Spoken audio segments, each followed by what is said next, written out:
सुकरात का एग्जैक्ट जन्म कब हुआ था यह तो बहुत ही कंट्रोवर्शियल है, लेकिन ऐसा मान लिया जाता है कि उनका जन्म 469 ईसा पूर्व के आसपास हुआ था। उनके बारे में कहा जाता है कि वह एक कुरूप व्यक्ति थे, मतलब कि सुंदर नहीं थे और उन्हें बात करना बहुत ज़्यादा पसंद था। रास्ते में किसी को भी पकड़ ली और उससे डिस्कशन करने लगे। वह हमेशा क्वेश्चंस पूछने पर जोर देते थे कि अपने दिमाग को इस तरह से बनाओ कि हर चीज़ में वह क्वेश्चन कर सके। क्वेश्चनिंग माइंडसेट होना चाहिए। जैसे सूफी व्यक्ति किसी को शिक्षा देता है, वैसे ही सुकरात को भी शिक्षा देना पसंद था और अक्सर वह पुरानी रूढ़िवादियों पर प्रहार करते थे। जो भी पुरानी मान्यताएं हैं उसके खिलाफ बोलते थे और उसका पुरजोर से आलोचना करते थे। बाद में सुकरात पर आरोप भी लगाया गया, युवाओं को भ्रमित करते हैं और उन्हें नास्तिक बनाते हैं।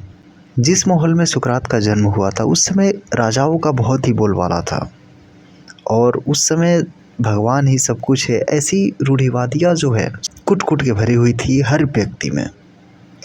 इसलिए सुकरात को बहुत सारी मुश्किलों का सामना करना पड़ा। सुकरात का जन्म एथेंस के किसी गांव में हुआ था। उनके पिता सोफ्रोनिकस थे जो संगत राज थे और उनकी माता दाई का काम करती थी। उस समय लोग या तो गरीब होते थे बहुत ज़्यादा या फिर राजा महाराजा होते थे। आजकल जो मिडिल क्लास के लोग हैं ऐसे बहुत कम देखे जाते थे उस समय। शुरू में सुकरात अपने पिता के व्यवसाय में हाथ बटाने लगे, लेकिन बाद में वह सेना की नौकरी में आए। उन्होंने अपना युद्ध में बेस्ट दिया जितना वह कर सकते थे। सुकरात के फेमस होने की सबसे बड़ी वजह यह थी कि वह बहुत ही प्रभावी तरीके से बात करते थे, अपनी बातों को कॉन्फिडेंस के साथ रखते थे किसी के सामने।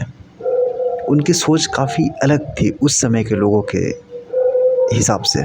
कुछ समय तक सुकरात एथेंस की काउंसिलिंग के सदस्य भी रहे थे। वहाँ उन्होंने सच्चाई और ईमानदारी के साथ काम किया। सुकरात ने अपने जीवन काल में 2 विवाह किया और उनसे 2 पुत्र हुए। कुछ विद्वानों के अनुसार सुकरात एथेंस में पैदा हुए उन महानतम व्यक्तियों में से एक थे। सुकरात अक्सर मानवता पर जोर देते थे। सुकरात को लेकर कन्फ्यूजन इसलिए होता है कि उनकी लिखित ग्रंथ कोई भी उपलब्ध नहीं है। जैसे भारत में देखा जाए गौतम बुद्ध को, तो उनका भी लिखित ग्रंथ नहीं है। उन्होंने जो शिष्यों को शिक्षा दी थी वही से आगे बढ़ता गया। वैसे ही सुकरात, उनका कोई ग्रंथ जो लिखा हुआ हो पाया नहीं जाता है। 399 ईसा पूर्व के आसपास सुकरात पर आरोप लगा कि वह देवी देवता के खिलाफ बोलते हैं। वह विश्वास नहीं करते भगवान में। वह युवाओं को भ्रमित करते हैं कि ऐसी चीज़ें नहीं होती। भगवान पर क्वेश्चन करते हैं। जो रूढ़िवादी रीतियाँ है उस पर सवाल उठाते हैं और इस आरोप पर उन पर मुकदमा चलाया गया। मुकदमे के समय उन्हें 2 ऑप्शन दिया गया, एक तो एथेंस को छोड़कर जाने का और एक विष का प्याला पीने का। तो उन्होंने दूसरा ऑप्शन चुना और वह मृत्यु को गले लगा लिए। सुकरात के बारे में एक लाइन कही जाती है कि उस प्याले में जहर था ही नहीं, वरना सुकरात मर गया होता। इसका मतलब हुआ कि सुकरात की सोच आज भी जिंदा है।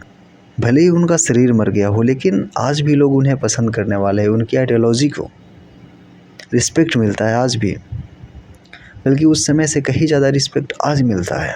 आज हम सब पढ़ते हैं उनके बारे में।